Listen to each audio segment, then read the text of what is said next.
How would you describe the Cambridge Unleashed program? To me, it kind of takes people who may not necessarily know what manufacturing entails or what skill sets they have and teaches them how to, work in that type of environment, what they can expect going forward. It's a great way to better yourself and get into the factory technician world. There's so much growth opportunity, so I'm just constantly learning and growing, and I think that's really cool. I had no idea what manufacturing was. Even when I showed up on my first day, I really didn't know what to expect, and then they kind of just taught me the ways, and soon enough I was using tools and part of the crew.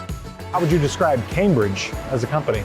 Very laid back, kind of just accepts you for you. I think the biggest thing here is just that I can be myself and I can be silly and I can cut up with people. But then at the same time, like when I need to be real, like people hear me. I think that's something that's really great about Cambridge. It's fun, family oriented, just all around a good place to work. To me, it seems like Cambridge doesn't necessarily try to take you and make you into the best Cambridge worker. It's more they want to make you the best who you are and kind of see how far you can go.